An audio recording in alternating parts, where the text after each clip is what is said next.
Bom, hoje iremos falar do absolutismo monárquico. Vejam aí ao fundo uma bela coroa. Muito bem. A monarquia.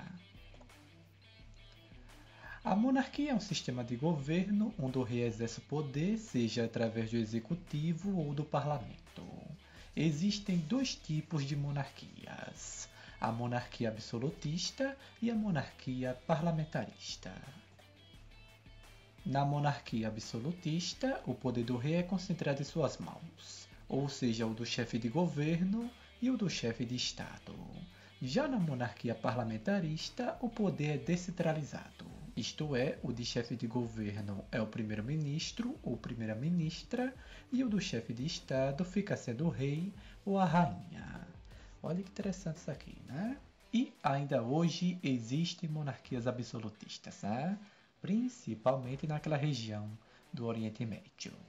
A monarquia símbolo daquela região é, sem dúvidas, a da Arábia Saudita, né? Onde o poder ainda é concentrado no rei.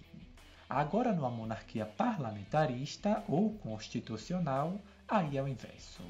A Inglaterra, por exemplo, é um grande exemplo de uma monarquia constitucional, onde o poder é descentralizado, a administração é bastante eficiente e o país super democrático, né? Bom, eu particularmente gosto da monarquia, né? A monarquia é um sistema bastante eficiente, é inerente ao ser humano, né? Ou seja, é natural. E além disso, né, foi base de inúmeras civilizações, tá? Como por exemplo, lá na Mesopotâmia, no Egito Antigo, no Império Persa, no Império Romano, no Império Bizantino, Otomano e por aí vai, né? Foram inúmeras civilizações que adotaram esse regime, né? O Brasil, por exemplo, adotou, né, durante o século XIX, né? Foi abolida, né, através de um golpe de Estado batizado de Proclamação da República, né? Mas isso é um assunto para a história do Brasil. Muito bem. No período denominado Idade Moderna, surgiram grandes teóricos que, de uma forma geral, tentou justificar o poder absolutista. Veremos a seguir seus principais representantes.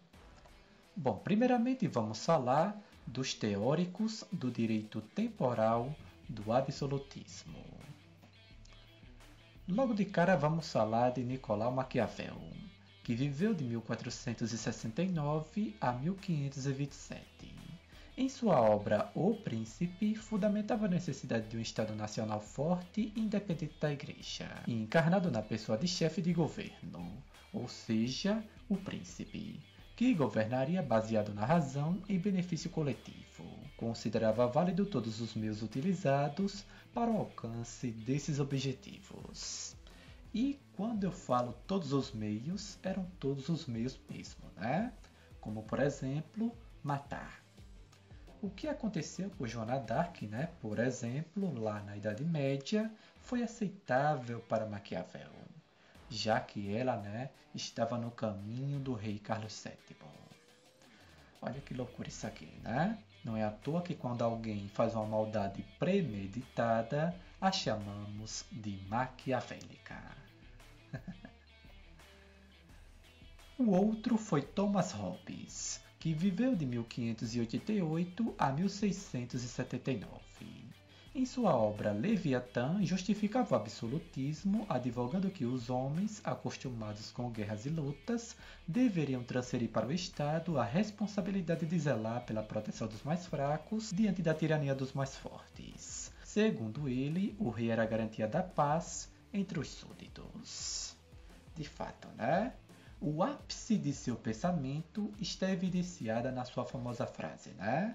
O homem é o lobo do homem.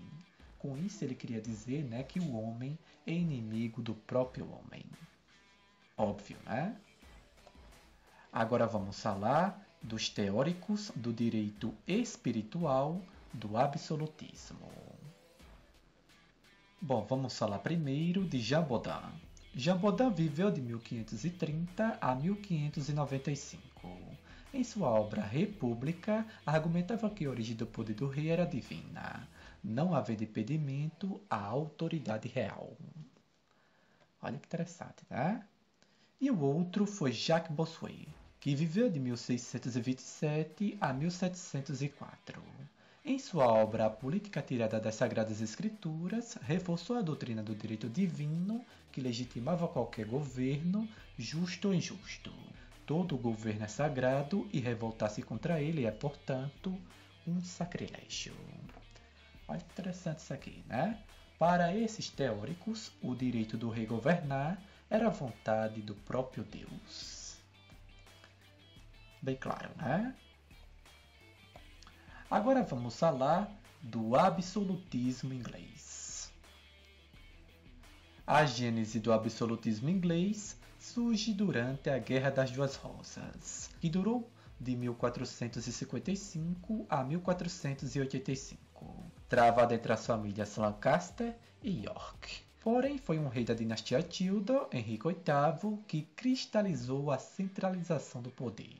Sob o reinado de Elizabeth I, completou-se o processo.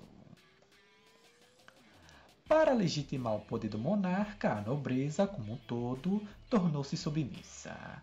O apoio da burguesia também foi importante. Contudo, o poder absoluto do rei foi questionado pelo parlamento. Depois de uma guerra civil, assume o poder em 1648 Oliver Cromwell, com o título de Lord Protector da República, que na verdade era um protetorado. Olha que interessante, né? Em 1688 foi deposto James II, no Brasil conhecido como Jaime II, o último rei absolutista inglês da conturbada dinastia Stuart. A coroa britânica foi entregue ao holandês Guilherme de Orange. Como esse episódio não houve derramamento de sangue, ficou conhecida como Revolução Gloriosa. Na prática, esse fato caracterizou a ascensão da burguesia ao poder sob o regime parlamentarista, em que o rei reina, mas não governa. De fato, né? E por fim, vamos falar do absolutismo francês, o icônico absolutismo francês. Para conseguir a vitória sobre os ingleses na Guerra dos 100 Anos, que durou de 1337 a 1453, o rei francês lançou mão de impostos sobre seus súditos. Olha que interessante, né? Além de derrotar os ingleses, o rei, ao fim da guerra, conseguiu concentrar enorme poder nas mãos. E esse foi um importante fator para a formação do absolutismo na França.